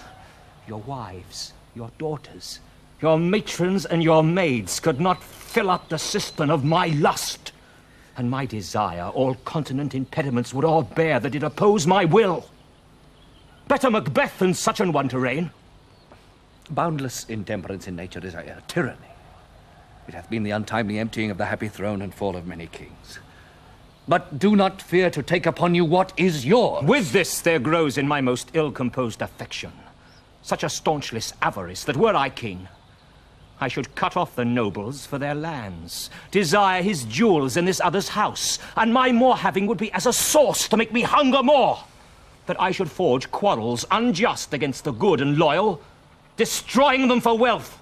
This avarice sticks deeper, grows with more pernicious root than summer seeming lust. And it hath been the sword of our slain kings. Yet do not fear, Scotland hath foisons to fill up your will of your mere own. All these are portable with other graces, ways. But I have none! The king becoming graces, as justice, verity, temperance, stableness, devotion, patience, courage, fortitude. I have no relish of them, but abound in the division of each several crime, acting it many ways. Nay, had I power, I should pour the sweet milk of concord into hell, uproar the universal peace, confound all unity on earth. Oh, Scotland, Scotland. If such an one be fit to govern, speak. I am as I've spoken. Fit to govern? No, not to live. O nation miserable with an untitled tyrant, bloody sceptred, when shalt thou see thy wholesome days again? Since the truest issue of thy throne by his own condemnation stands accursed and does blaspheme his breed. Thy royal father was a most sainted king. The queen that bore thee, oftener upon her knees than on her feet, died every day she lived. Fare thee well. These evils thou repeatest upon thyself have banished me from Scotland. Macduff!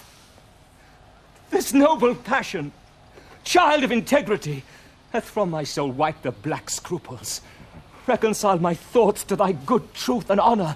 Devilish Macbeth, by many of these trains, hath sought to win me into his power, and modest wisdom plucks me from over-credulous haste. But God above deal between thee and me, for even now I put myself to thy direction, and unspeak mine own detraction, here abjure the taints and blames I laid upon myself for strangers to my nature.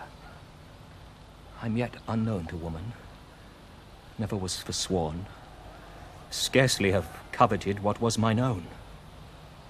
What I am, truly, is thine and my poor country's to command. Whither indeed before thy here approach, all seaward with 10,000 men already at a point was setting forth. Now we're together, and the chance of goodness be like our warranted quarrel. Why are you silent? Such welcome and unwelcome things at once 'tis hard to reconcile. Say, who comes here? My countryman, and yet I know him not. My ever-gentle cousin, welcome hither. I know him now. Good God, betimes remove the means that makes us strangers. Sir, amen. Stand Scotland where it did. Alas, poor country, almost afraid to know itself. It cannot be called our mother, but our grave, where nothing, but who knows nothing, is once seen to smile. Where sighs and groans and shrieks that rend the air are made, not marked. Where violent sorrow seems a modern ecstasy. The dead man's knell is there, scarce asked for who. And good men's lives expire before the flowers in their caps, dying or ere they sicken. Oh, relation too nice and yet too true. What's the newest grief? That of an hour's age doth hiss the speaker. Each minute teems a new one. How does my wife? Why, well. And all my children? Well, too. The tyrant has not battered at their peace? No. They were well at peace when I did leave them.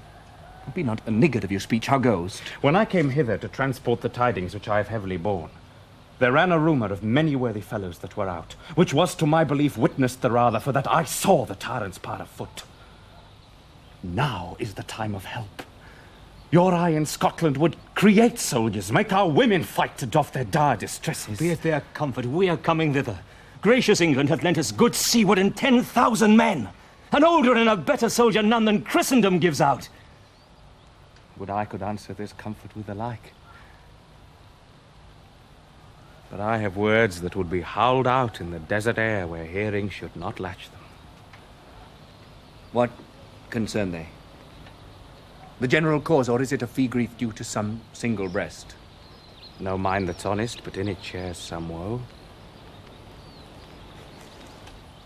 Though the main part pertains to you alone.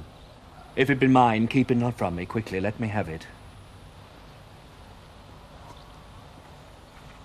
Let not your ears despise my tongue forever, which shall possess them with the heaviest sound that ever yet they heard. I guess at it. Your castle is surprised. Your wife and babes savagely slaughtered. To relate the manner were on the quarry of these murdered deer, to add the death of you. Merciful heaven! What man? Give sorrow words. The grief that does not speak whispers the o'erfraught heart and bids it break. My children, too? Wife, children, servants, all that could be found. And I must be from thence. My wife killed, too. I've said. Be comforted. Let's make us medicines of our great revenge to cure this deadly grief. He has no children. All my pretty ones. Did you say all? Oh, hell kite. All my pretty chickens and their dam at one fell swoop. Dispute it like a man. I shall do so. But I must also feel it as a man. I cannot but remember such things that were most precious to me. Did heaven look on and would not take their part? O sinful Macbeth, they were all struck for thee. Naught that I am not for their own demerits, but for mine fell slaughter on their souls. Heaven rest them now. Be this the whetstone of your sword. Let grief convert to anger, blunt not the heart, enrage it. Oh, I could play the woman with mine eyes and braggart with my tongue. But gentle heaven cut short all intermission. Front to front, bring thou this fiend of Scotland and myself within my sword's length. Set him!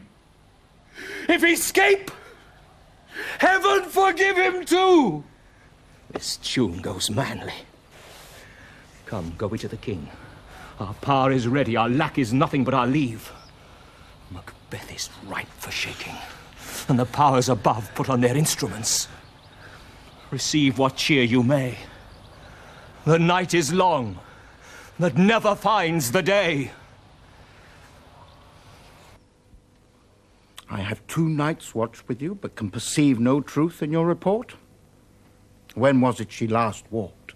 Since His Majesty went into the field, I have seen her rise from her bed, throw on her nightgown, unlock her closet, take forth paper, fold it, write upon it, read it, afterwards seal it, and again return to bed, and yet all this while in a most fast sleep. A great perturbation in nature to receive at once the benefit of sleep and do the effects of watching. In this slumbery agitation, besides her walking and other actual performances, what at any time have you heard her say? That's her which I will not report after her. You may to me, and 'tis most meet you should. Neither to you nor to anyone, having no witness to confirm my speech. No, here she comes. This is her very guise, and upon my life, fast asleep. Observe her, stand close. How came she by that light? I had stood by her. She has light by her continually. It is her command.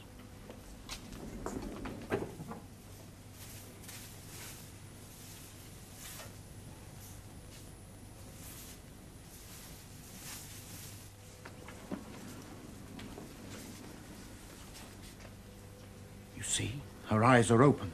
Aye, but their senses shut.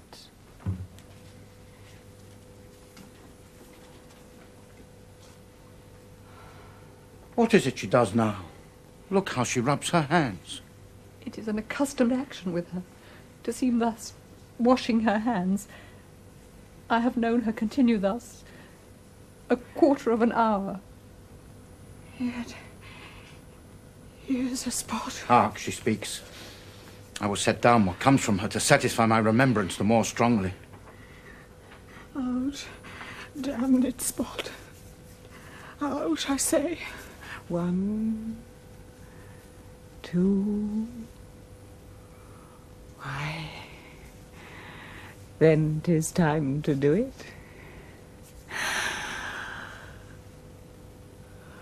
Hell is murky. Fie, my lord, fie. A soldier and afeard. What need we fear, who knows it, when none can call our power to account? Yet, who would have thought the old man to have had so much blood in him? You mark that? The Thane of Fife had a wife. Where is she now? What? Will these hands ne'er be clean? No more of that, my lord, no more of that. You mar all with this starting. Go to. You have known what you should not. She has spoke what she should not, I am sure of that. Heaven knows what she has known. Yes, here's the smell of the blood still. All the perfumes of Arabia will not sweeten this little hand. Oh.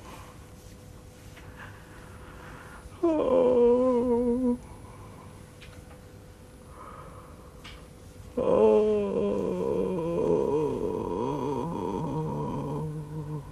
What a sigh is there. The heart is sorely charged. I would not have such a heart in my bosom, for the dignity of the whole body. Well. Pray God it be, sir. This disease is beyond my practice. Yet I have known those which have walked in their sleep who have died holily in their beds.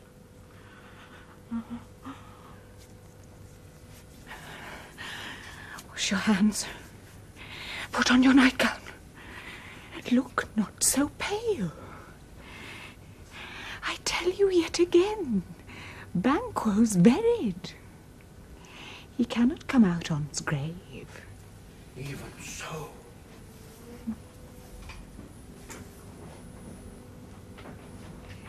To bed.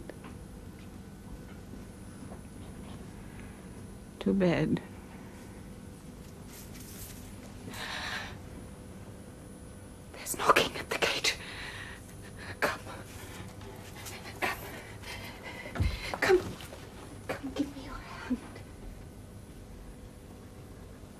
What's done cannot be undone. To bed. To bed. To bed.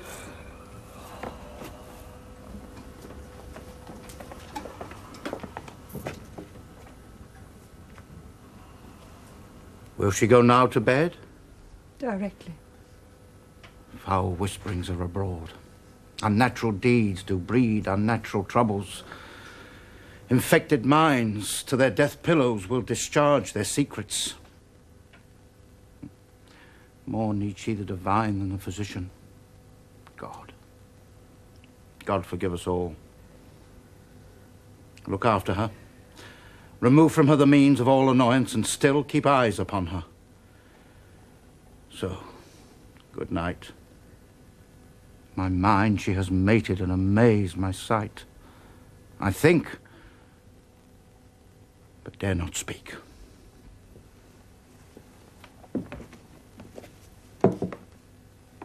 Good night, good doctor.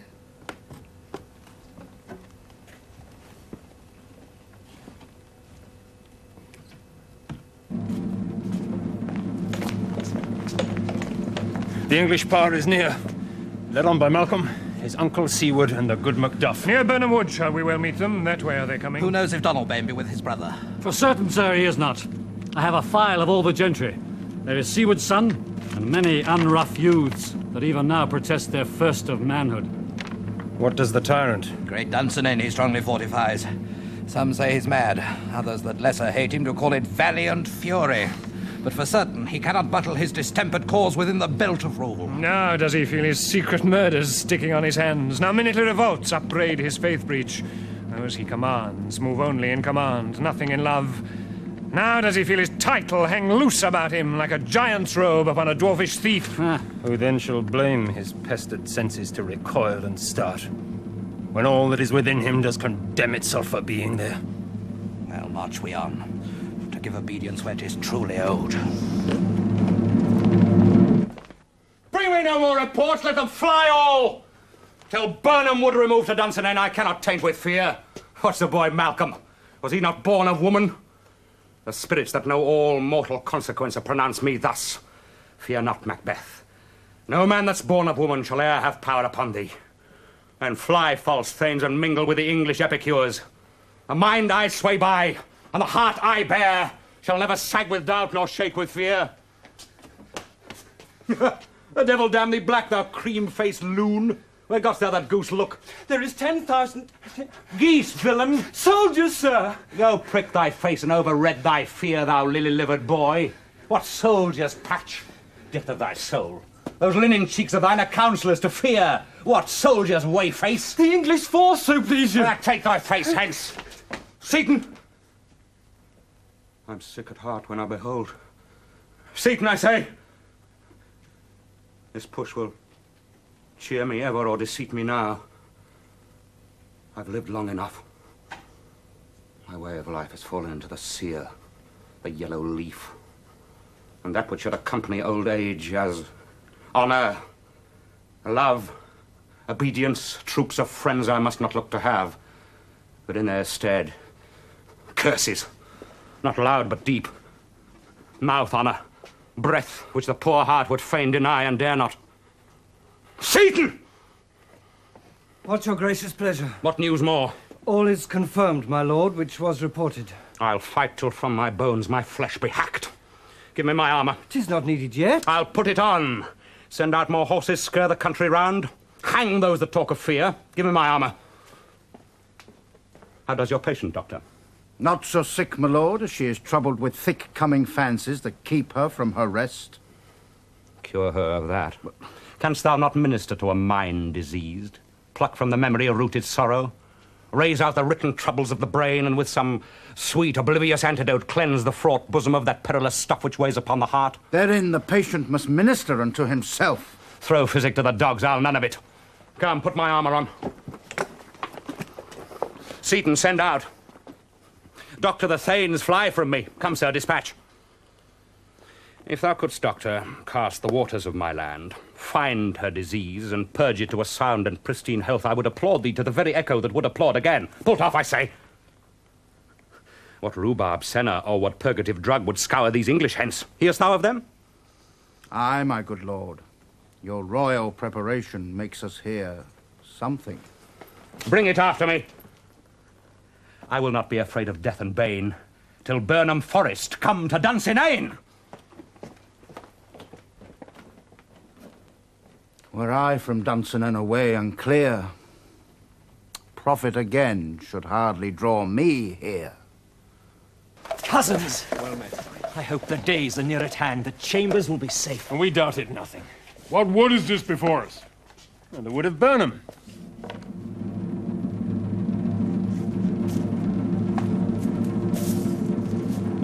Let every soldier hew him down a bough and bear it before him. Thereby shall we shadow the numbers of our host, and make discovery err in report of us. It shall be done. We learn no other but the confident tyrant keeps still in Dunsinane, and will endure our setting down before it. 'Tis his main hope. For where there is advantage to be gone, both more or less have given him the revolt. And none serve with him but constrained things, whose hearts are absent too. Let our just censures attend the true event, and put we on industrious soldiership. The time approaches that will with due decision make us know what we shall say we have and what we owe. Thoughts speculative their unsure hopes relate, but certain issues strokes must arbitrate, towards which advance the war. Hang out our banners on the outward walls! The cry is still they come! Our castle's strength will laugh a siege to scorn. Here let them lie till famine and the ague eat them up. Were they not forced with those that should be ours, we might have met them deathful, beard to beard, and beat them backward home. What is that noise? 'Tis the cry of women, my good lord. I'd almost forgot the taste of fears. The time has been my senses would have cooled to hear a night shriek. My fell of hair would a dismal treatise rouse and stir as life wouldn't. I've supped full with horrors. Direness familiar to my slaughterous thoughts cannot once start me. Wherefore was that cry? The Queen, my lord, is dead.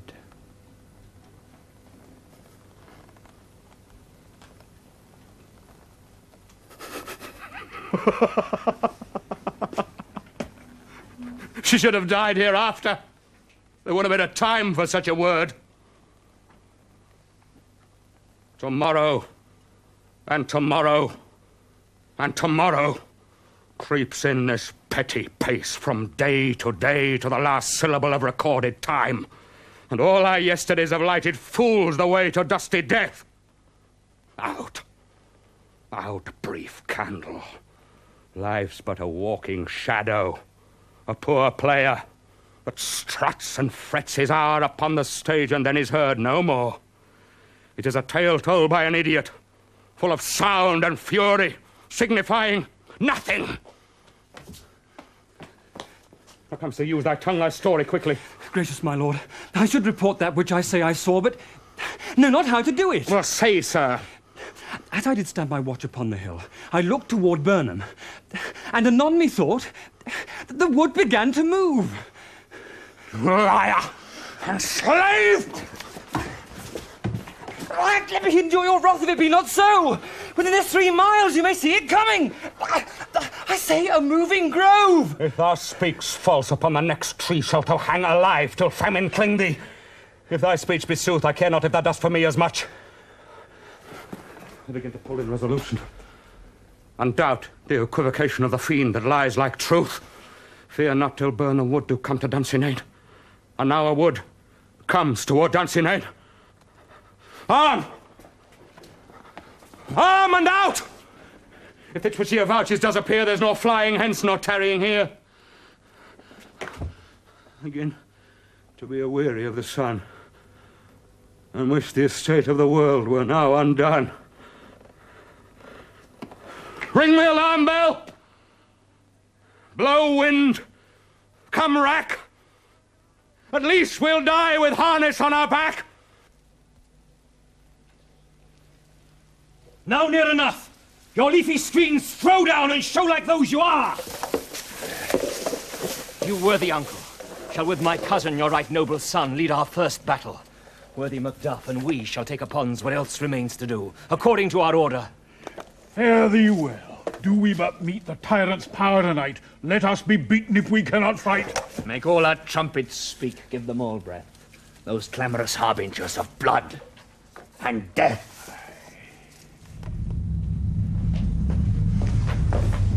If tied me to a stake, I cannot fly. But bear like I must fight the course. What's he that was not born of woman? Such a one I am to fear, or none. What is thy name? I'll be afraid to hear it. Know that thou callest thyself a hotter name than any is in hell. My name's Macbeth. The devil himself could not pronounce a title more hateful to mine ear. No, no more fearful. Thou liest, abhorred tyrant, and with my sword I'll prove the lie thou speak.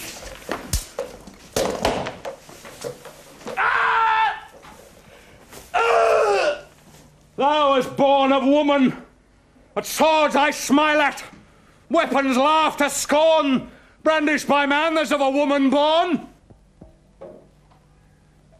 Tyrant, show thy face! If thou be slain, and by no stroke of mine my wife and children's ghosts will haunt me still, I cannot strike at wretched kerns whose arms are hired to bear their staves. Either thou, Macbeth, or else my sword with an unbattered edge I sheathe again undeeded. Let me find him fortune, and more I ask not. This way, my lord, the castle's gently rendered.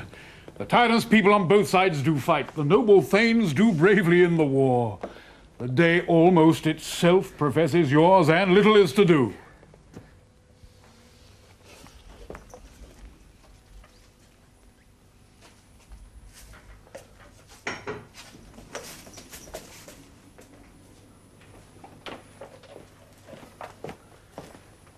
Why should I play the Roman fool and die on mine own sword? Whilst I see lives, the gashes do better upon them. Turn, hellhound! Turn! Of all men else I have avoided thee. But get thee back, my soul is too much charged with blood of thine already. I have no words. My voice is in my sword. Thou bloodier villain than terms can give thee out.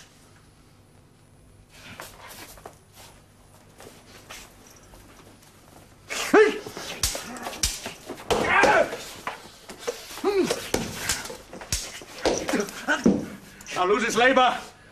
As easy as may thou the entrenchant air with thy keen sword impresses make me bleed. Let fall thy blade on vulnerable crests. I bear a charmed life, which must not yield to one of woman born. Despair thy charm, and let the angel whom thou still hast served tell thee, Macduff was from his mother's womb untimely ripped. If it be that tongue that tells me so, for it hath cowed my better part of man. And be these juggling fiends no more believed, but palter with us in a double sense, and keep the word of promise to our ear and break it to our hope. I'll not fight with thee. Then yield thee, coward, and live. To be the show and gaze of the time, we'll have thee as our rarer monsters are, painted upon a pole, and under it, here may you see the tyrant. I will not yield. To kiss the ground before young Malcolm's feet, and to be baited with the rabble's curse. Though Burnham wood do come to Dunsinane, and thou oppose, being of no woman born, yet I'll try the last. Before my body I throw my warlike shield. Lay on, Macduff, and damned be him that first cries hold. Enough! I would the friends we miss were safe arrived. Some must go off, and yet by these I see, so great a day as this is, cheaply bought. Macduff is missing, and your noble son.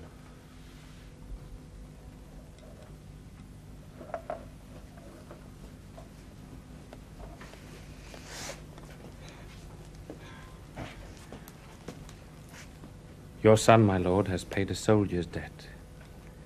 He only lived but till he was a man, the which no sooner had his prowess confirmed in the unshrinking station where he fought, but like a man he died. Then he is dead. And brought off the field. Your cause of sorrow must not be measured by his worth, for then it hath no end. Had he his hurts before? Aye, on the front. Why then, God's soldier be he. Had I as many sons as I have heirs, I would not wish them to a fairer death. And so his knell is knolled. He's worth more sorrow, and that I'll spend for him. He's worth no more. They say he parted well and paid his score. And so, God be with him. Here comes newer comfort. Hail, King! For so thou art. Behold where stands the usurper's cursed head!